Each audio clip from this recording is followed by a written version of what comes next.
ഒരു പൊതുമേഖലാ സ്ഥാപനമാണ് ഭാരത് എർത്ത് മൂവേഴ്സ് ലിമിറ്റഡ്. അതാണ് നമ്മൾ ചുരുക്കപ്പേരിൽ ബെമൽ എന്ന പേരിൽ അറിയപ്പെടുന്നത്. നല്ല രീതിയിൽ പ്രവർത്തിക്കുന്ന ആ കമ്പനികളുടെ ഗണന നിശ്ചയിക്കുന്നതിൽ കാറ്റഗറി 1 ഈ ബെമൽ ഉൾപ്പെടുന്നത്. അപ്പോൾ ബെമലിനെ ആ രീതിയിൽ ശക്തിപ്പെടുത്തുകയാണ് വേണ്ടത്. പക്ഷേ BJP സർക്കാർ സ്വീകരിച്ച നിലപാട് അങ്ങനെ ശക്തിപ്പെടുത്താനല്ല. നല്ല നിലക്ക് നടന്നു പോകുന്നൊരു ഫാക്ടറി അതിന് സഹായം ചെയ്താൽ കൂടുതൽ നല്ല നിലയിലേക്ക് വളരുകയാണ് ചെയ്യുക. പക്ഷെ അങ്ങനെ വളരുന്നതെല്ലാം സ്വകാര്യ മേഖലയുടെ കയ്യിലേക്ക് എത്തണമെന്ന താല്പര്യമാണ് BJPക്കുള്ളത്. അതിൻ്റെ ഭാഗമായി സ്വകാര്യവൽക്കരിക്കാനുള്ള ശ്രമം തുടങ്ങി.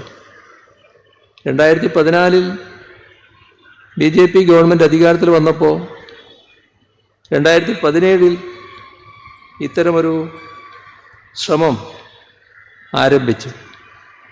അതിനെതിരെ ശക്തമായ പ്രതിഷേധം ഉയർന്നു വന്നു.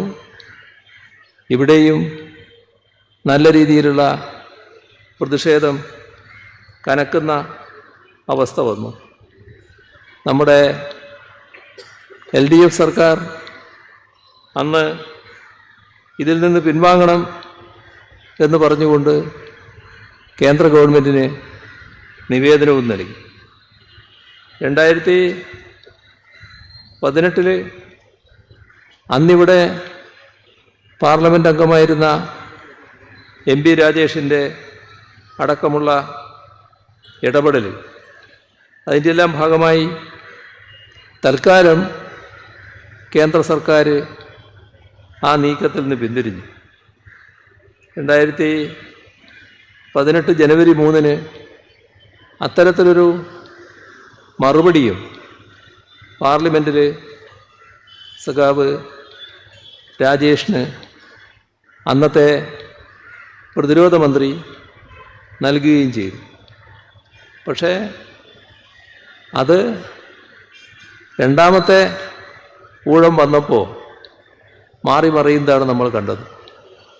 2019 തെരഞ്ഞെടുപ്പ് വിജയം BJPക്ക് ലഭിച്ചപ്പോൾ RSS ആഗ്രഹിക്കുന്ന എല്ലാ കാര്യങ്ങളും നടപ്പാക്കാനുള്ള നീക്കമാണ് തുടങ്ങിയത്.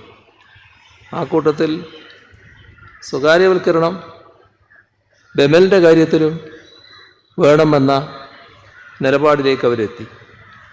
അതിൻ്റെ ഭാഗമായി ബെമലിൻ്റെ 50,000 കോടി രൂപയുടെ ആസ്തി 2,000 കോടിക്ക് വിൽക്കാനാണ് നടപടികളായത്.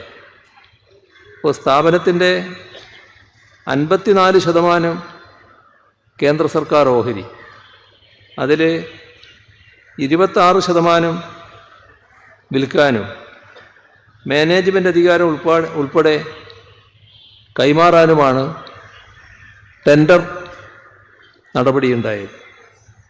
ഇത് നല്ല ഉദ്ദേശത്തോടെയല്ല എന്നത് എല്ലാവർക്കും അറിയാം. അതിൻ്റെ ഭാഗമായി BJPക്ക് കോൺഗ്രസ്സിന് എന്തെല്ലാം കിട്ടിയെന്നത് അതിൻ്റെ വിശദാംശങ്ങൾ പരിശോധിച്ചാലാണ് മനസ്സിലാക്കാൻ സാധിക്കുക.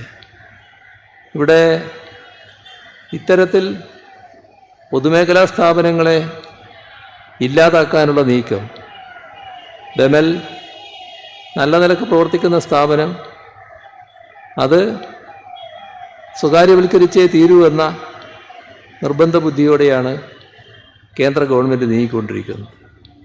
അതുമായി ബന്ധപ്പെട്ട് മറ്റ് വിവാദങ്ങളും ഇപ്പോൾ ആ ടെൻഡറിൽ പങ്കെടുത്ത കമ്പനികൾക്കെതിരെ മറ്റൊരു വിവാദങ്ങളും ഉയർന്നിട്ടുണ്ട് എന്നത് നാം കാണേണ്ടതായിട്ടുണ്ട്. ഇവിടെ ഇൻസ്ട്രുമെൻറ്റേഷൻ്റെ